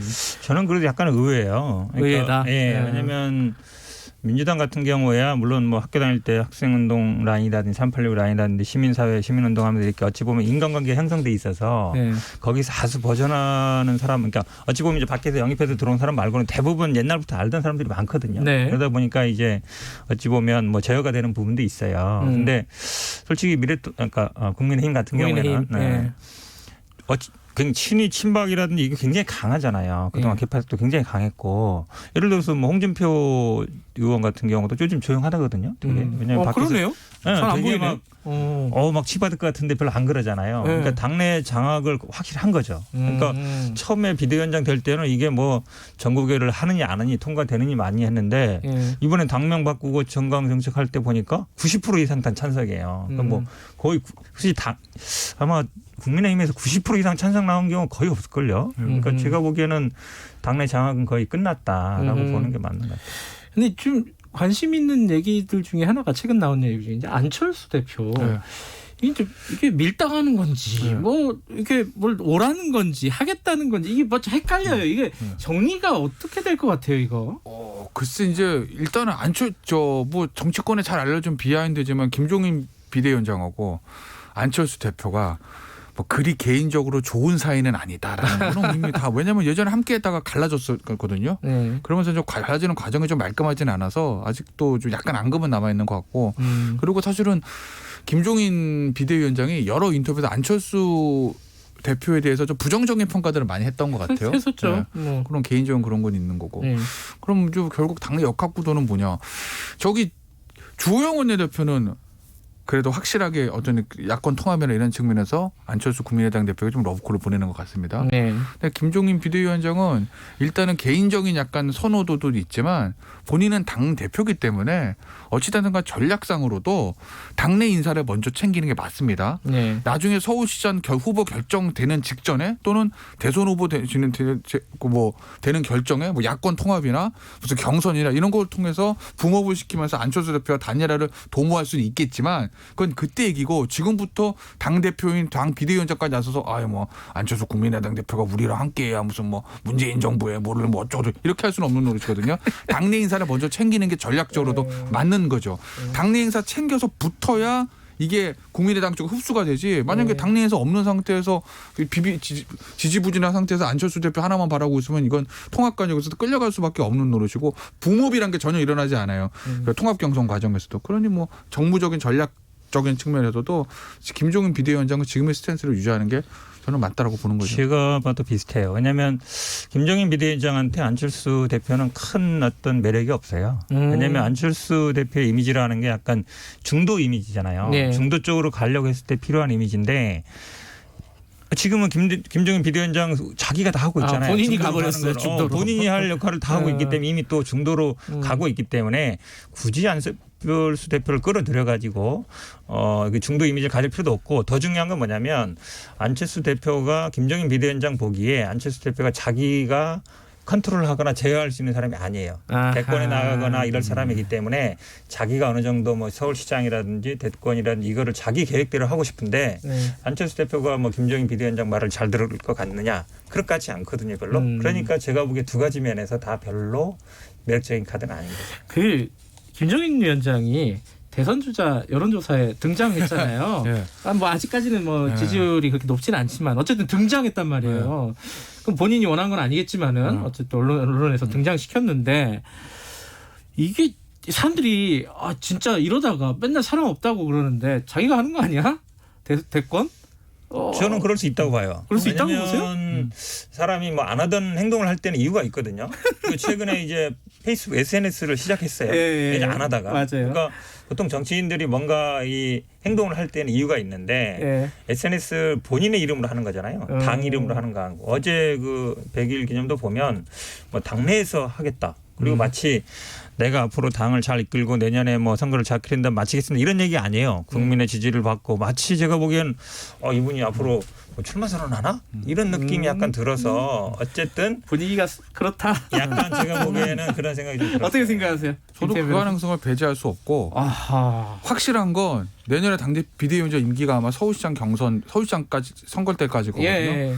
그 이후로 김종인이라는 이름은 야권에 계속 있을 거다. 본인은 대선 후보로 플레이어로 뛰던 아니면 정식 당대표로 취임해서 대선까지 관리하던 어떤 방식이든 본인이 국민의힘에서 남아서 대선까지 있을 확률은 99%다. 다만 그게 당대표인지 대선 후보인지 그것까지는 아직은 제가 그렇지만 대선 후보 가능성도 본인이 직접 뛸 가능성도 배제할 수는 없는 거죠. 알겠습니다. 다 배제할 수 없군요. 자, 여기까지 듣겠습니다. 고맙습니다. 네, 고맙습니다. 현근택 변호사님 그리고 김태현 변호사님이었습니다. 지금 시각은 8시 49분입니다. 김경래 최강 시사는 짧은 문자 50원, 긴 문자 100원인 문자번호 샵 9730 무료인 어플 콩으로 참여하실 수 있습니다. 유튜브 라이브로도 함께합니다.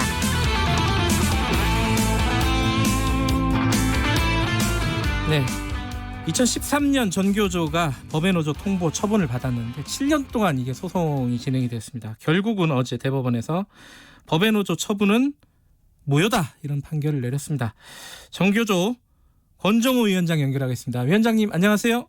네, 안녕하십니까. 네, 어제 많이 우셨어요? 어떻습니까? 심정이? 예, 조금 울었습니다. 우셨어요? 네, 많은 분들이 울기도 하고 또 박수도 치고 만세도 부르고 했었습니다. 예상은 하셨나요? 예, 확정적인 것은 아니었지만요. 네.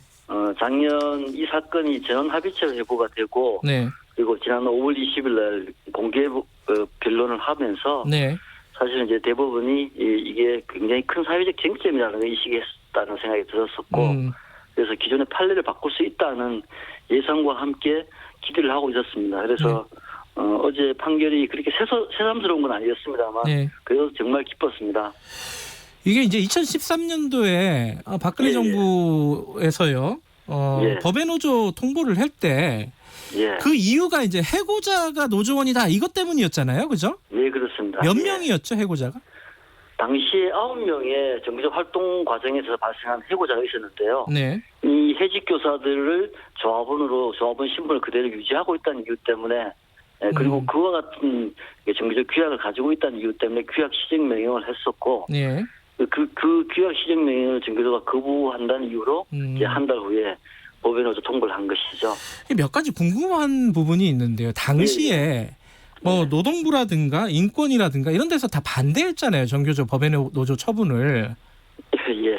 근데 정부에서 박근혜 정부에서 이걸 밀어붙인 이유가 정교조가 왜 그렇게 싫었던 거죠? 전 그게 지금도 궁금해요. 왜 싫었던 거예요, 정교조가? 사실 제가 물어보고 싶은 얘기긴 한데요. 사실 당시에 박근혜 정부 안에서 고용노동부 장관조차도 사실은 이 행위 자체가 너무 무리한 행위다. 예, 기억이 나요. 반대를 했었거든요. 예. 그럼에도 불구하고 청와대의 뜻이 너무 강했고 사실은 청와대라기보다는 대통령의 뜻이 너무 강했던 것이죠. 대통령이 야당 대표 시절에 정규조를 해충에 비유하기도 할 만큼 그랬었나요? 정규조에 대한 굉장히 나쁜 선입감을 가지고 있었던 것이고 그런 대통령의 개인적 감정이 정책으로 그렇게 반영된 거라고 보고 있습니다. 그래서 상식적으로 이해할 수 없는 일이었죠. 근데 또 하나 궁금한 거는 이게 본안 소송에서 2심을 다 정규조가 졌어요. 근데 3심은 지금 압도적으로 12명 중에 10명의 대법관이 정규조의 손을 들어줬단 말이에요. 이게 왜 그런 거예요, 이거는? 사실은 이제 일반 국민들 잘 모르시기는 한데요. 본안 소송에서는 정규조가 2번 패소했지만 그 본안 소송이 있기 전까지 정규조가 입을 그 피해를 임시적으로 좀 중단해 달라는 가처분 신청이 있었습니다. 이 가처분 신청에서는 3번이나 정규적으로 승소를 했었거든요. 네. 그래서 이 법리 소송 그 공방에서 굉장히 치열한 법리 공방이 오고 갔고, 네. 물론 이제 본안 소송에서 일일이 지금 다 패소했지만 그 과정에서 사실은 이 정규적 법의 노조화라는 문제가 네. 얼마나 비상식적이고 예. 국가의 폭력에 의한 것인지가 여론화됐다고 보여지고요.